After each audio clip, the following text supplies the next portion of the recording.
Is it possible to outswim a bad diet? We know that swimming burns a ton of calories, but how far do you need to swim to burn off your favorite foods? I'm going to show you exactly how far you need to swim to burn off a McDonald's Big Mac, Chipotle burrito bowl, a Starbucks pumpkin spice latte, a slice of Costco pizza, and of course, that massive Thanksgiving meal that will surely put you into a food coma. You probably don't know how many calories are in the foods that you're eating, and second, you probably don't know how many calories you burn while you swim. But after watching this video, that's all gonna change. First, we need to break down how many calories you actually burn while you swim. And in order to understand the number of factors that contribute to how many calories you burn, let's take a look at a few examples. Now, I did mention there are some factors: age, sex, weight, body fat percentage. In general, men burn more calories than women just sitting around. This is coming down to your basal metabolic rate. This is just how many calories you burn if you didn't do anything. Normally for men, it's anywhere from 2,000 to 2,500 calories per day, and women can be around 2,000 or even less. Now, it's really important to look at a few examples, then I'll use myself as an example, and then we'll get into the fun food conversation. So first of all, let's say you're 150 pounds, that's about 68 kilograms. The intensity of the session, what your heart rate is, really will dictate how many calories you're gonna burn. So in this specific example, at a moderate intensity, we're looking at anywhere from 400 to 500 calories per hour of activity. If you're doing a high intensity swim, meaning you're really pushing yourself, your heart rate is elevating, it is spiking, and you're doing this for an entire hour, you can burn between 700 and 800 calories per hour. Now, if you look at a heavier individual, someone who just has more body mass, more on their frame, whether they are just a taller individual or they have a higher body fat or muscle composition, on average, a 180-pound individual, about 81 kilograms, is gonna burn 475 to 570 calories for a moderate intensity swim. And then for a high intensity, anywhere from 850 to 950 calories in that 1 hour. You move up to a 210-pound person, 95 kg, we're looking at around 525 to 625 calories per hour at the moderate intensity, and the high intensity burning over 1,000 calories per hour. Now, when I think about myself, for example, I'm a male, 33 years old, I weigh 77 kilograms, about 170 pounds, and I'm about a 13% body fat. So for me, just looking at the numbers and what I've seen historically through the My Swim Pro app and tracking my data for about a decade, I can burn at the highest end about 1,000 calories per hour, which is a pretty high rate, and I'm just really working hard for a very short period of time to do that. My average is about 100 calories per 10 minutes of intense swimming. So generally, I'm not pushing that level of intensity for very long anymore. These days, I know when I do a 30-minute swim workout, I'll swim between 1,500 and 2,000 meters, and I'm going to burn about 300 calories in that specific session. Of course, it can go up, it can go down, depending on how long the duration is, right? If I'm taking a lot of breaks, but the heart rate is still pretty high, you can actually burn more calories despite not actually swimming anymore. A big misconception swimmers have is that the amount that they swim is how many calories that they're going to burn. And this is actually pretty inaccurate, because you can swim at a much higher intensity and you can essentially be just sitting at the wall taking rest, and you're still burning more calories than if you were swimming at a lower intensity and a lower heart rate. Really important to keep in mind. Something a lot of people don't talk about in swimming is overeating. Swimming makes you feel like you're burning so many calories. You're literally working every muscle of your body, but the reality is you're not burning as many calories as you think you are, because even though your entire body is working, you're in a medium that is actually cooling your body. The water itself, yes, is actually cooling you. Even if you feel really hot when you swim, the water temperature, it's surrounding your body, and that's a lot cooler than your body temp. So if you're out running, you're actually gonna burn more calories at the same heart rate as you would while you're swimming. Now, it doesn't mean swimming isn't a great way to burn calories. Of course, you can actually maximize the amount of calories that you burn by using different forms of equipment, swimming different distances, different strokes, and of course, at different intensity levels. But at the end of the day, if you're trying to burn the most calories possible, swimming is probably not the best way to do that. But it's something that you can do every single day, and over the long run, that can actually compound and make you in incredible shape.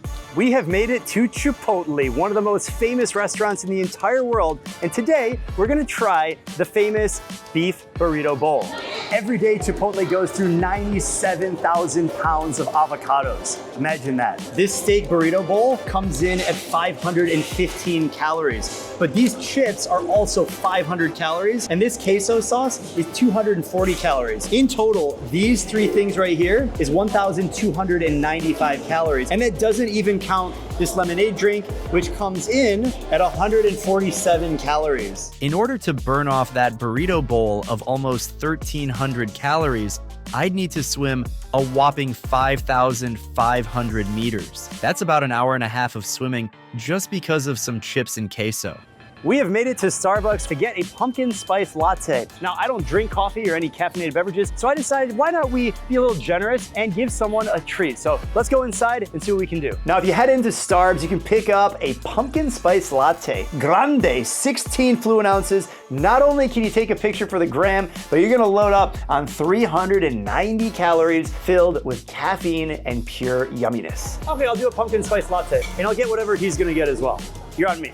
Guess how many calories do you think are in this? How many calories? It's like 600, I would say. 500. 600, 500? No, it's 390 calories. Okay. Do you know how far you have to swim to burn off all the calories in this? 20 minutes of swimming? About 1,500 meters of swimming. Yep, you heard that right. For this quick caffeine boost of sugary goodness, you'd need to swim 1,500 meters just to burn off the calories. I don't know about you, but I prefer to eat my calories. Everything is bigger at Costco, and that includes the giant pizzas. If you pick up one of these enormous pizzas, the whole pizza itself is over 4,000 calories. And if you take just one slice, if it was cut into 6 different pieces, that would be 700 calories, packed with protein, and it's so good. Now to burn off just one slice of Costco pizza, I'd need to swim about 3,000 meters. For just one slice, it's delicious, but what do you think? Is it worth it? This video is coming out around Thanksgiving, and so if you're like myself, I've probably indulged way too much on Thanksgiving Day, celebrating and giving thanks for everything that we have, but also eating a ton of food. Here's a full Thanksgiving meal that I know I have far surpassed, but let's say you eat 8 ounces of turkey, 1 cup of mashed potatoes, 1 cup sweet potatoes, 1 cup cranberry sauce, 1 slice of pumpkin pie, and 1 bread roll. This in total would be 2,030 calories. Just seeing this, I know for a fact I've eaten far more than this in one sitting on multiple occasions, which is kind of scary to think that you could eat 3,000 or 4,000 calories in a single meal, but you got to pay for it in the pool. 2,030 calories for a single meal is a pretty insane amount. And for my fellow Americans, I'm sure you know we could eat much more than that at Thanksgiving, but be careful, because for a little over 2,000 calories, you'd need to swim a staggering 8,500 meters. For a 25-meter pool, that's 340 laps for a single meal. Last but certainly not least, McDonald's, the international fast food behemoth that serves one of the most famous burgers on the planet, the Big Mac. Super, thank you so much. Thank you, enjoy your meal. The Big Mac is iconic. There are over 2.5 million Big Macs served every single day around the world, which means there are 1,736 Big Macs served every single minute, or about 28 Big Macs served every single second. And it's crazy to think that this entire meal right here is over 1,000 calories. In order to burn all of that off swimming, I have to do over 4,000 meters. That's more than 2 times what I'm used to swimming on any given day. Dear Big Mac, my golden delight, you are the real prize after swim meets at night. Laps make me lean, but you're my dream. 2 patties, 1 bun, and some sauce supreme. How far do you have to swim to burn off all the calories in a triple chocolate brownie? We just weighed it. It's 57 grams, which means this one brownie piece is 227 calories. Let's see how long it takes to burn it off.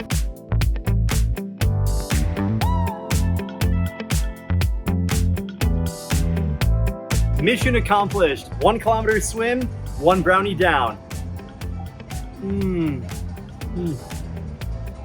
Now, before I let you go, I gotta share with you 5 foods that you should eat before, maybe during and after a swim workout so you can have peak performance. Before you get in the pool, it might be a good idea to try a whole wheat bagel. Now, you don't have to have this immediately before your swim, but just having some carbs to work off of is gonna be really important, especially if you're gonna have a longer swim. Anything over 30 minutes, it's a good idea to make sure you have some nutrition in your system. Now, another good idea is to have a banana. I love eating a banana either before or after the workout. It's something that quick that you can put in your bag that you can eat immediately after your swim. But if you want to have it before, you're also going to get some good carbs in that as well. Now, if you're thinking about after the workout, making sure you get a nutritious meal as quickly as possible, salmon and sweet potato is a great way to go. You're going to get some protein. You get a lot of protein actually, and you're going to get the carbs to refuel. Similarly, get some chicken, brown rice, and veggies. It's a very balanced meal. It's going to be very colorful. And then finally, a protein smoothie. A lot of different ways you can construct that, but just making sure you get the right protein in. A lot of people are not eating or drinking enough protein in their diet, and that's what it takes if you're trying to swim for performance. Now, one thing that is not mentioned often enough is what you should do before, during, and after your swim when it comes to nutrition, and that is hydration. It is so important to make sure, even if you're just fueling with water, that your body is properly hydrated. A lot of times people will actually overeat because they're not actually hydrated enough. You feel like you're hungry. In fact, you're probably just dehydrated. So make sure throughout the day, before, during, and after a swim, you are keeping yourself hydrated. Now, if you want to find out what happens to your body when you swim, watch this video right over here. I'll see you over there, and happy swimming.